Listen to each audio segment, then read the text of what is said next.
Hello everyone. We are getting some disturbing reports about what is going on currently in the world with some of the most powerful companies, the legacy automakers, and of course the OPEC countries, including OPEC plus countries.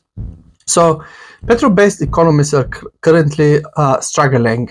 They are talking about exponentially growing their production of oil and petrol and whatnot. And of course, these companies, some of them are companies, some of them are actually directly linked or part of foreign governments. We're talking about Kuwait, Iraq, Russia, United Arab Emirates, and whatnot and whatnot. So all these countries are producing massive amounts of petrol and oil, and they have this organization called Opec. And what is currently happening is that electrification, and more specifically electric vehicles and government positions of other countries that don't produce petrol are currently taking place. And it's crazy to see what these two sides are doing in the name of the good and in the name of the profits. Welcome, my friends. You are watching the Better Future Project, where we are all about sharing knowledge, positivity, and having a good time together. If you like my content, you make sure that you subscribe for the channel so you never miss another episode. What is currently happening is that some countries are actually exceeding their capacity to produce oil and petrol. Those countries are part of the OPEC. And of course, you have an extended organization which is called OPEC Plus. We do know that within time, these petrol-based economies that are producing massive amounts of petrol and oil and diesel, and subsequently another products and materials coming from that industry, they are currently experiencing a shift into how the market is accepting the petrol. The first thing that has happened is while the petrol is varying up and down, the electricity prices are pretty much stable. And they are further stabilizing, which is amazing to see because more renewable projects are coming live. They're switched on from solar panels to windmills and thermal energy, whatnot, and water places that are producing energy. So we can see that the whole system is actually moving towards 100% renewable sources. Many organizations, including EU, USA, and specifically China, are focused on getting away from fossil fuels, getting into renewable energy.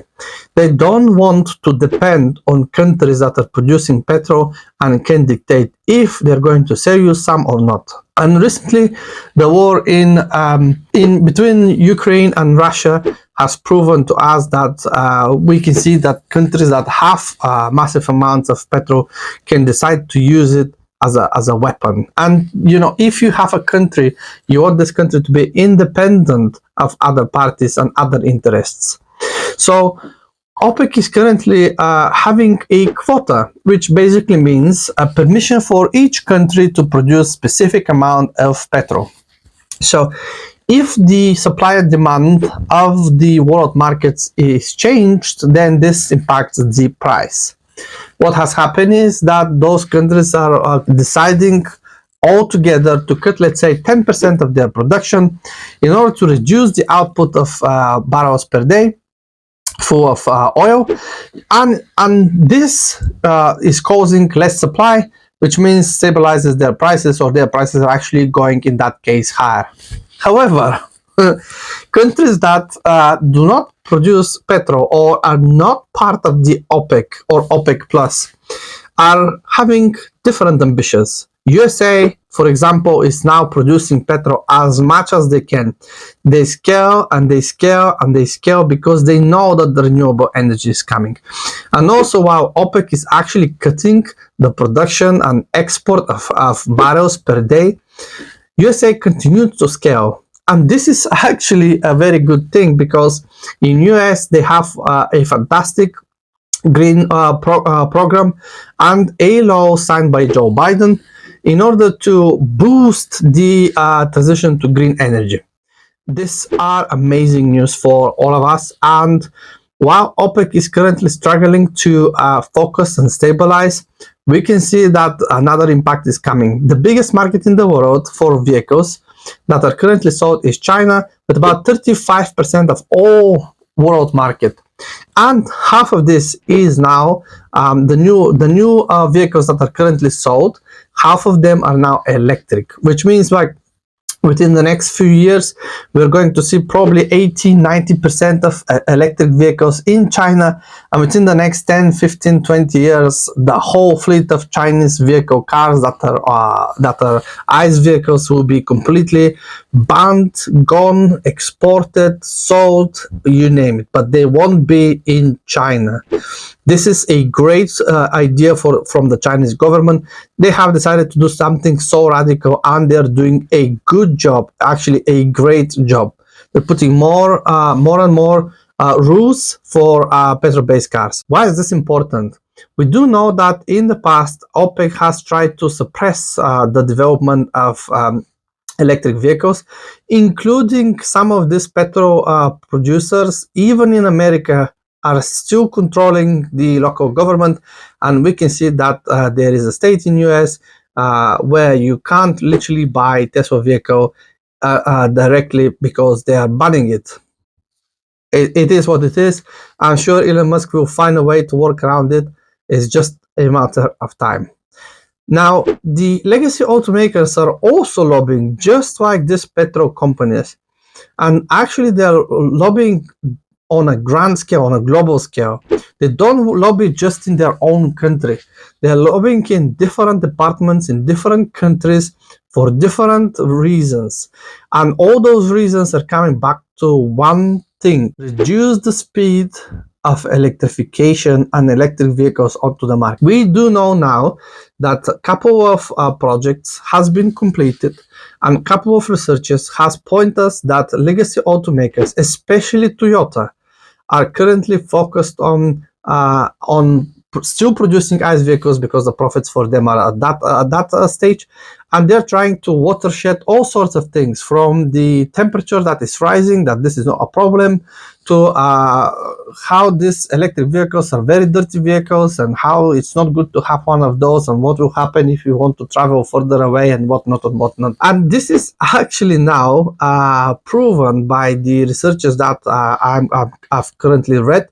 And if you want to read them, that's fine. You can go online, you can search them quickly, and you're going to be surprised to find out that these legacy automakers are actually lobbying countries and governments across the world to either not impact with huge CO2 emission standards, or with how the petrol is going to be imported, how many barrels they're going to come from, which country they're coming from, and etc., etc.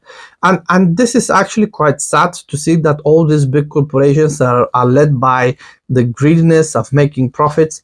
And of course, I see how they are brainwashing people to buy these ICE vehicles. Luckily, here on this channel, and people that are watching me, just do me a favor, guys. If you want to buy a vehicle, make sure it's electric. You have now plenty of models, plenty of vehicles that you can choose from simple Peugeot to Dacia, to more comfortable and more expensive vehicles, Xpeng, Neo, to, of course, Tesla, BYD, and Lucid. And we have the Amazon division of R1 trucks and pickup trucks and whatnot. They're about to produce now some vehicles as well, which is a good job from Rivian. And we can see that even the legacy automakers like Mercedes and BMW are pushing towards electrification. However, there are some rules like how many vehicles you need to sell that are electric, and the current rule is 66% till 2030. So every single manufacturer should produce at least 66% of their vehicles to be electric. This is something that legacy automakers are actively fighting against.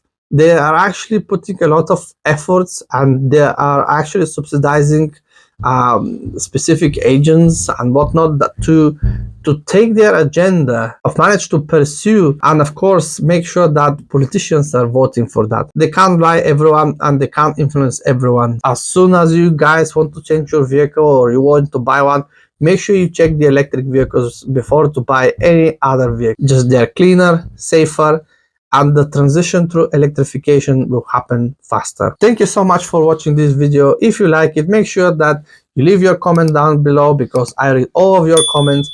Click the notification bells so you never miss another episode. Thank you for watching, and I'll see you into the next one.